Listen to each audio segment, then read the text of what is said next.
Талентираниот матурант Пане Хаџивасилев од Кавадарци вели дека црта откако знае за себе, а моливот и нотесот се негови постојани придружници.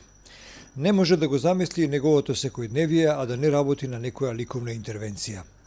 Во неговото семејство сите биле спортисти или се. Позитивната енергија ја црпи од домот на неговата баба и дедо во родниот град каде што живее. Неговата прва самостојна изложба на тема подводниот свет и анатомија беше во февруари минатата година, а оваа 2017 година според најавите подготвува нова која ќе биде на тема слобода, коњи, природа. Од пред 2 години Пане работи и 3D цртежи кои му представуваат посебен предизвик. Овие негови дела секогаш се духовити и оставаат можност секој наблюдувач на свој начин да ги толкува или доживува. Оние што добро го познаваат ова талентирано момче од Кавадарци, му прогнозираат успешна иднина како дизајнер или како ликовен илустратор, или како ликовен уметник. Денојуве се сретнавме со него и тој ни откри. По завршувањето на средното училиште, планира да патува за Шпанија, да се запише на факултетот за уметнички дизајн во Барселона. Но, еве што во интервјуто за rtk.mk ни рече Пане Денојуве кога разговаравме за повеќе работи кои не интересираа за него. Да бидам искрен, не мислев дека еден ден ќе бидам ова што сум денес, бидејќи кога бев мал имав голема љубов кон животните. Па како минуваше времето, јас нонстоп имав некоја нова желба. Сакав да бидам едно време слаткар, па дури едно време сакав да бидам и водител. Се додека не почнав прво оделение во класот на Коле Неделков. Тогаш имавме задача за прв пат да нацртаме слободна слика. Јас колку што се сеќавам добро, избрав да нацртам поштар, пошто сакав нешто во униформа да биде. Бидејќи многу од моите соученици цртаа кој пожарникар, кој полицајец, ја реков зошто да не му дајме улогата на поштар, сепак и тој врши некоја дејност. Значи да работа. Да. И јас цртав, ама пошто немаше многу време, на еден ученик помогни, на друг ученик помогни и за мене остана време. И ја викам, што цртам ја дома. И утре дента го носам цртежот и наставникот го гледа и вика, воа тебе ти е прецртано. Ти волку убава не можеш да црташ. И ја викам, наставниче, ја не го прецртав и нема од што да се крием, евак сакаш на лице место, што нацртам. И он, пошто беше воодушевен од тоа, ја, како го кажав, ме однеси право кај педагогот. На лице место јас пред комисија да нацртам. Кога го докажав и го направив истиот поштар, тогаш тој ми кажа дека сум уметникот во класот. По тогаш јас некако се почувствував гордо, па почнав секој ден нови цртежи да правам. Па во нашата фамилија сите се спортисти, но имам слушано дека мојот дедо Пане има цртано. Па мислам дека од него имам некој ген. Ај сега малку да не запознат овие денешните гледачи од овој 21 век. Каква техника на сликање применува Пане? Што е тоа што го слика? Па секогаш сакам да биде интересно за човечкото око. Па дали графика, масло на платно или акрил, се зависи од темата на која што работам. Со самата слика јас употребувам материјал што е соодветен. Ја имам некој впечаток дека минијатурите ги обожаваш. Меѓутоа ти ме демантира пред да почнем овој разговор, ми рече дека црташе на големи површини. Што е тоа што Пане сака да го има како предизвик кога сака да црта? Па секогаш сакам да направам нешто невообичаено. Па затоа ја комбинирам понекогаш и димензијата во моите дела. Колку помала, толку поголем предизвик за мен представува тоа. Например? Исто како што кажа ти самиот, со зрното грозд. Сакав идејата да нацртам гроз на зрно од гроз. Дали од тогаш доживе малку поголемо познанство или зближеност кон публиката? Дали од анонимноста се отвори? Да, како што кажа ти, тогаш тој гроз доста беше популарен, цела недела се зборуваше за него, бидејќи тогаш баш се погоди во период на нашиот тиквешки гроздобер, па привлече доста многу внимание кај гледачите.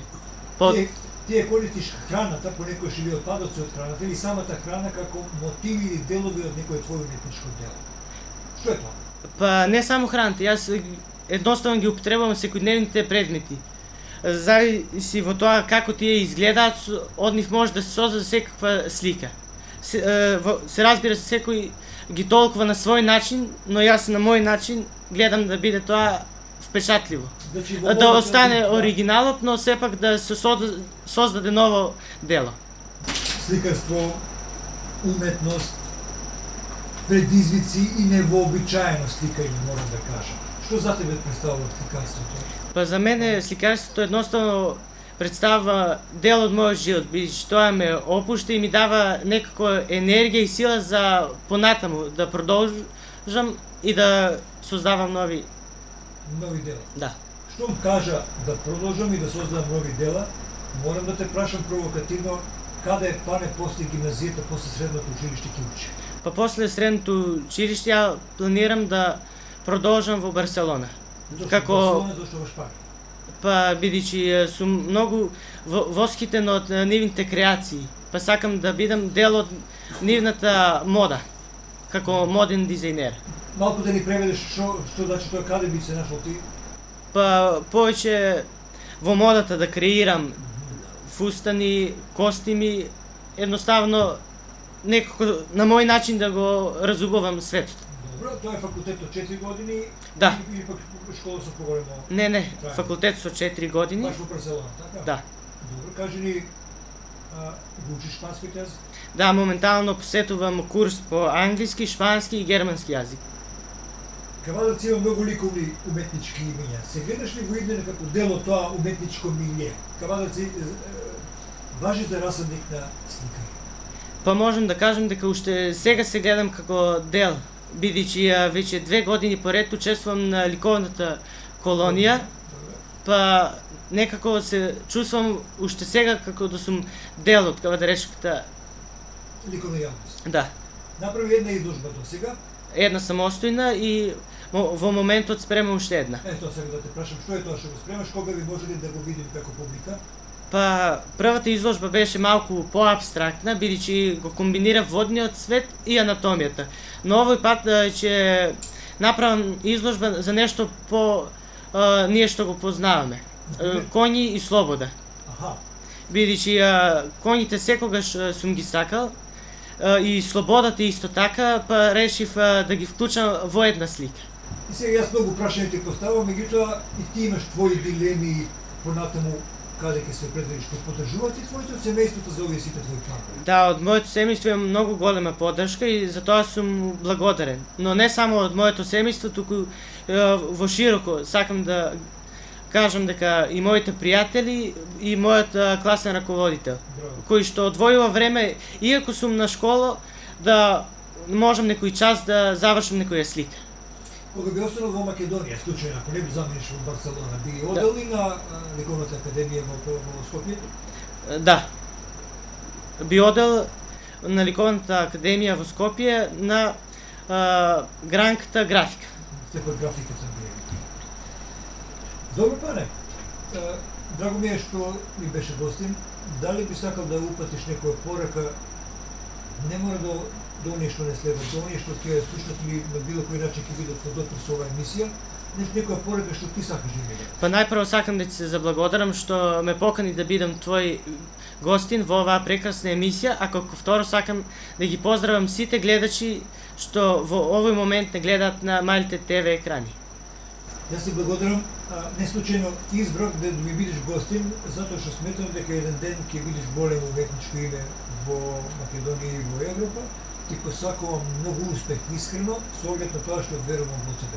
Она што го видов како уметничко дело и што гледачите имаат можност додека јас и ти зборувавме да го гледаат, веројатно тоа и го ветува.